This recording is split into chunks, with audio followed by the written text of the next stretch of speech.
नमस्कार मित्रों, सड़क सुरक्षा और सुगम यातायात को समर्पित हमारे YouTube चैनल सेफ व्हील्स में आपका एक बार स्वागत है। मित्रों, बढ़ती सड़क दुर्घटनाओं की रोकथाम में सरकारी मशीनरी ने इन्फोर्समेंट, अवेयरनेस, रेगुलेशन ये तीनों चीज़ों पर लगातार मेहनत अपनी जारी रखी है।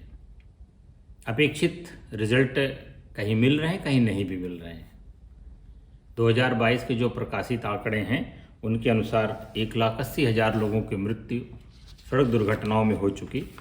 भारत सरकार के जो आंकड़े हैं उसके अनुसार 2022 में कुल 4,61,312 सड़क दुर्घटनाएं हुई हैं। ये रिपोर्टेड हैं। ऐसी दुर्घटनाएं जिनमें किसी को चोट नहीं लगी, छोटी मोटी खरोंच लगी और वो बिना मुकदमा लिखाए चले गए, वो आंकड़े हजारों की संख्या में हैं। लेकिन 4,61,312 सड़क दुर्घटनाएं रजिस्टर्ड हैं और इसमें 1,80,000 लोगों की मृत्यु पंजीकृत है। आंकड़ों के एनालिसिस से ये पाया गया कि इसमें से जो 25% मौतें हुई हैं वह 25 वर्ष से कम आयु के लोगों की हैं। इसके अतिरिक्त 18 से 45 वर्ष के आयु के लोग जो दुर्घटनाओं में मरे हैं उनकी संख्या 60% है। और ये तो एक सामान्य तथ्य, आप जानते होंगे कि 18 वर्ष से 45 वर्ष के लोग ही सर्वाधिक प्रोडक्टिव लोग होते हैं। यही देश के निर्माण में अपना कंट्रीब्यूशन देते हैं। प्राइवेट सेक्टर हो चाहे गवर्नमेंट सेक्टर हो, निर्माण हो चाहे एजुकेशन हो। यानी कि आपका जो सबसे कार्यकारी संख्या बल है, सर्वाधिक मौतें उसी में से हो रही हैं। आप सोच सकते हैं कि कितनी बड़ी राष्ट्रीय क्षति इन सड़क दुर्घटनाओं में हो रही है। इनका सामना करने के लिए जो सरकार की रणनीति बनी, उसके अध्ययन के बाद इन्होंने पाया कि बहुत सारी मौतें ऐसी हैं जो मेडिकल एड मिलने में देरी की वजह से हुई। गोल्डन आवर्स बीत गए तब मदद मिली, जिसकी वजह से मर गए। कुछ में लिखा है कि फर्स्ट एड की जानकारी नहीं थी लोगों को, तो प्राथमिक चिकित्सा के अभाव में अधिक रक्तस्राव हुआ और उसमें लोग मर गए।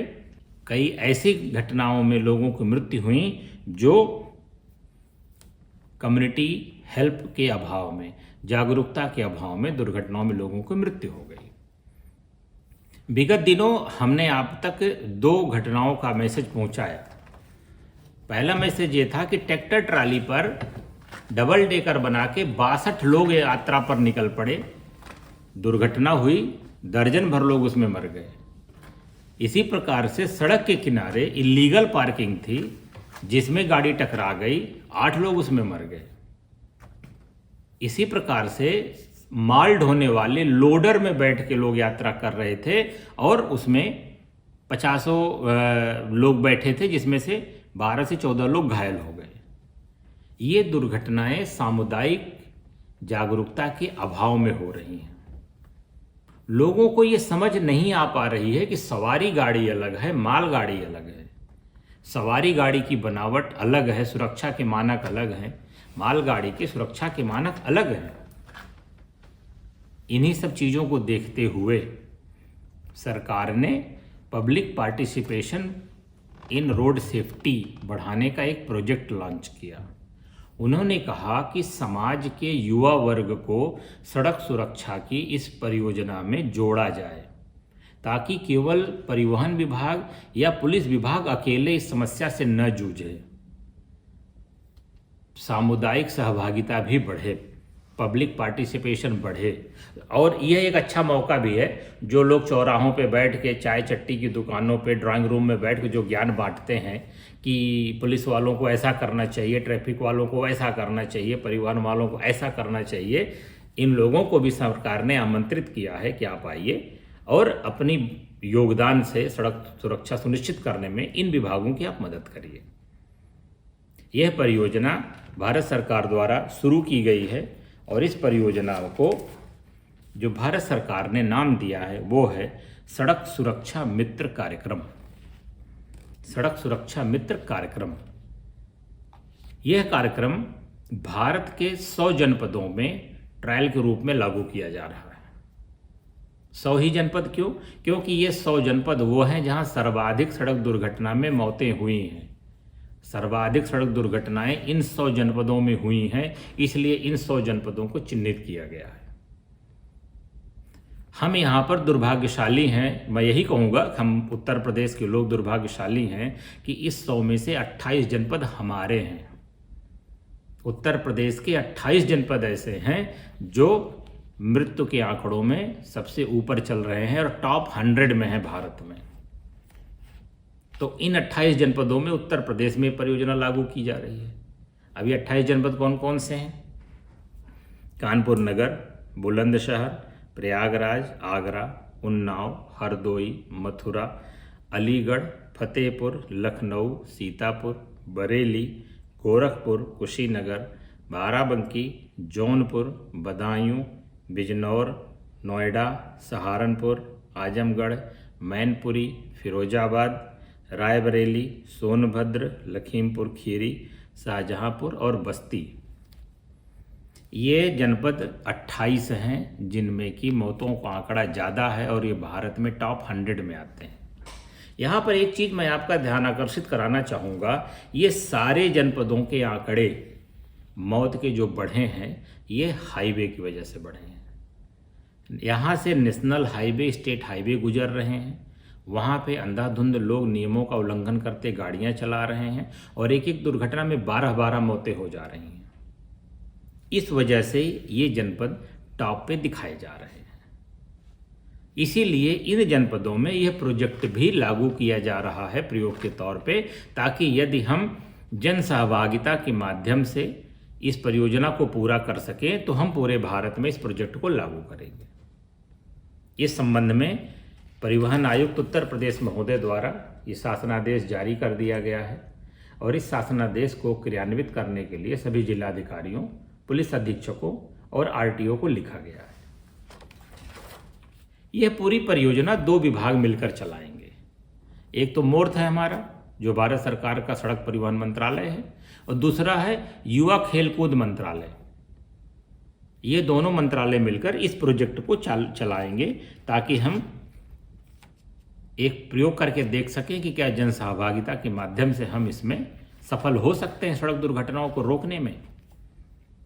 इन्होंने कहा कि यह एक ट्रायल होगा और ये धारा 215 बी मोटरयान अधिनियम के तहत इसको मान्यता दी गई है कि हम इसको प्रयोग कर सकते हैं।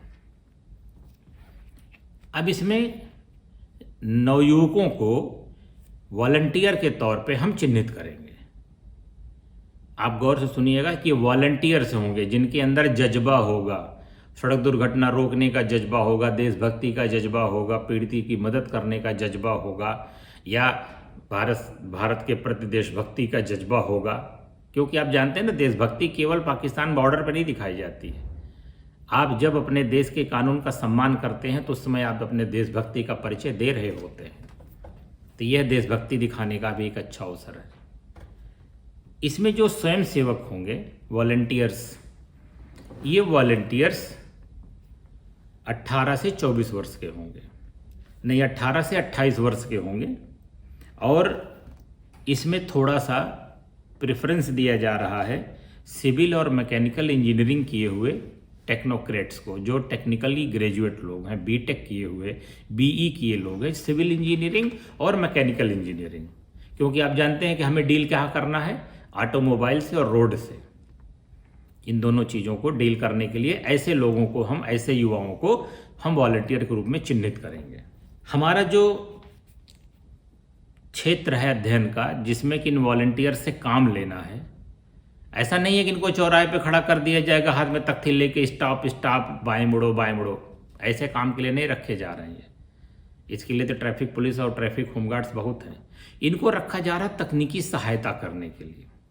अब तकनीकी सहायता में क्या होगा, सबसे पहला इनका है ग्रीन कॉरिडोर का भीड़ प्रबंधन। यदि कहीं पर कोई ग्रीन कॉरिडोर बनाना है, ग्रीन कॉरिडोर कब बनता है, इमरजेंसी में, यानी जैसे दुर्घटना कोई हो गई, कहीं क्रैश हो गया, तो क्रैश हो गया तो जो ट्रैफिक डाइवर्जन करना है, घायल लोगों को अस्पताल पहुंचाना है, ये ग्रीन कॉरिडोर कहलाता है। अभी तक हम ग्रीन कॉरिडोर ये जानते हैं कि किसी पीड़ित के अस्पताल बॉडी पार्ट्स पहुंचाने हो तभी ग्रीन कॉरिडोर होता, नहीं, ऐसा नहीं है।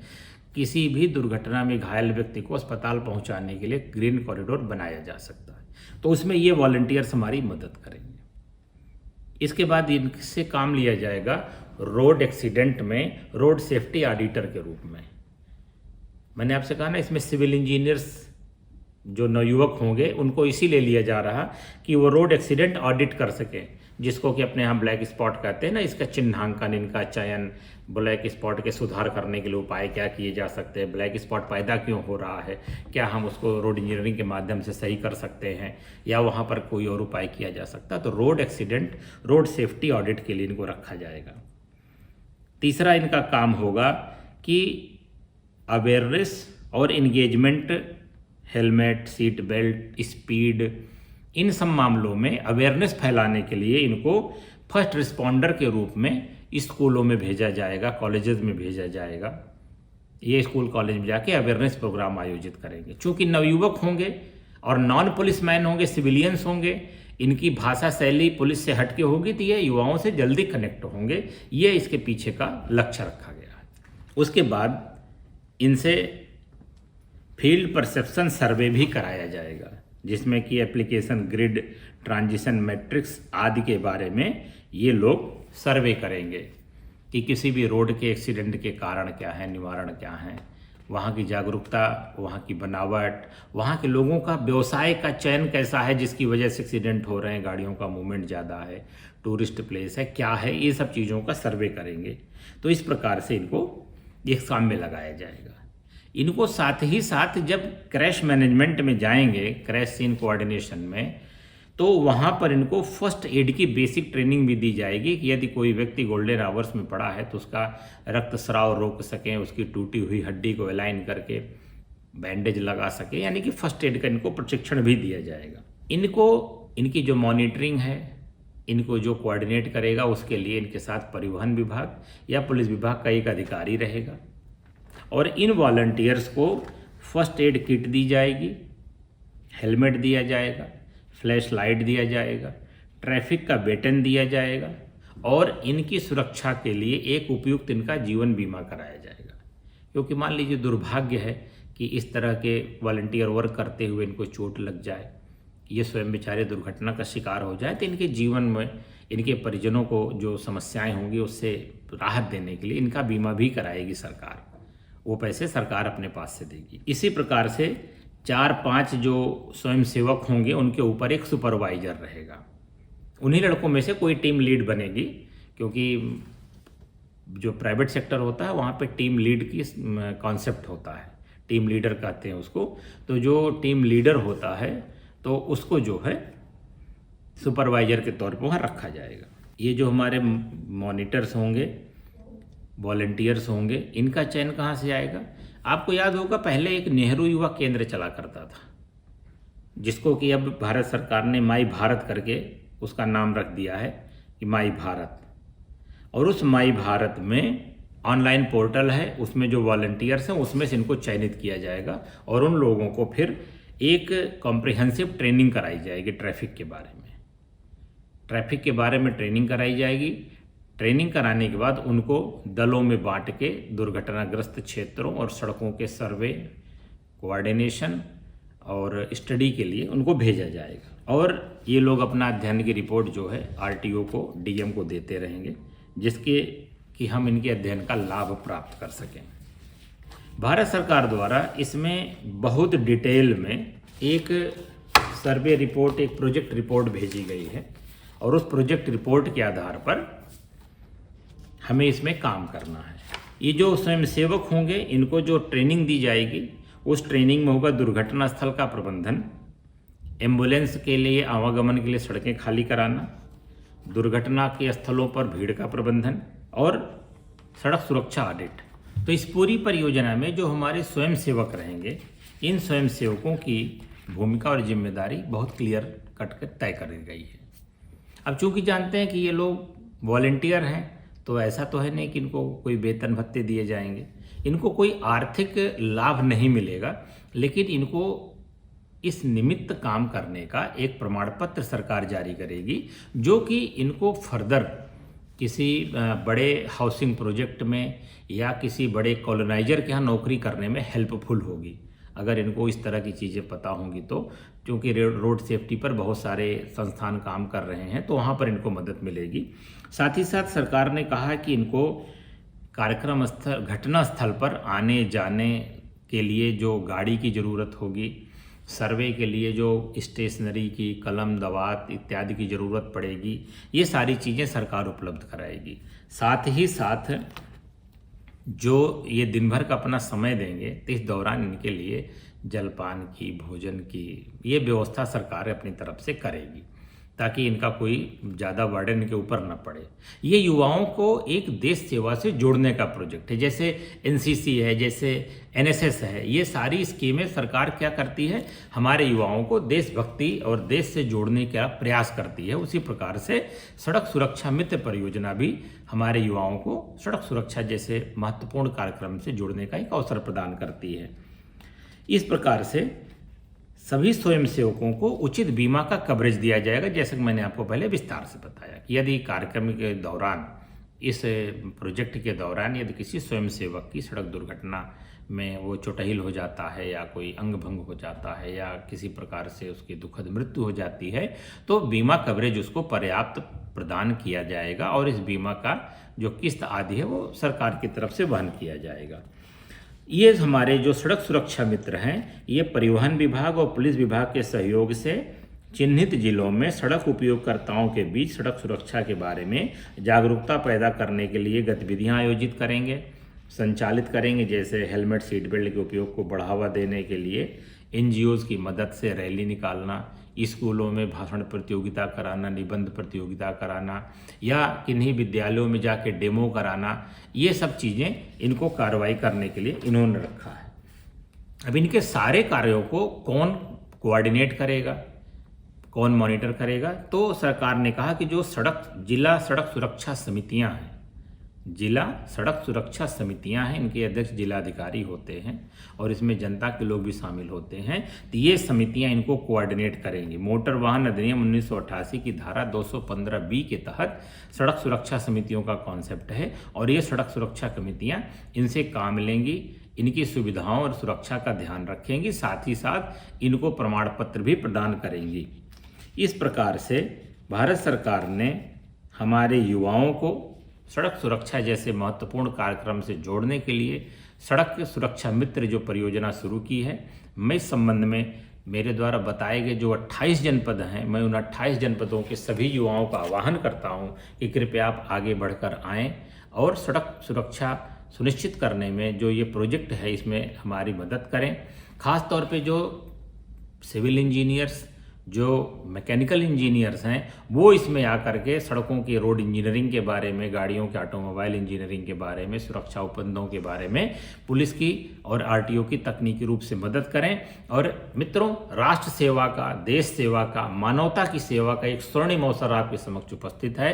कृपया सड़क सुरक्षा मित्र के रूप में आज ही अपने जनपद में चिन्हित कार्यालयों में जा करके अपना रजिस्ट्रेशन कराएं, प्रशिक्षण प्राप्त करें और हमारा साथ दें। तो सड़क सुरक्षा के इस क्षेत्र में एक इस नवोन्वेष जो हुआ है, इनोवेशन हुआ है, ये बात मैंने आप तक पहुंचाई है। मुझे उम्मीद है कि चिन्हित सभी 28 जनपदों के हमारे नवयुवक पुलिस और परिवहन विभाग का साथ देंगे और इस परियोजना को सफल बनाएंगे। बहुत बहुत धन्यवाद।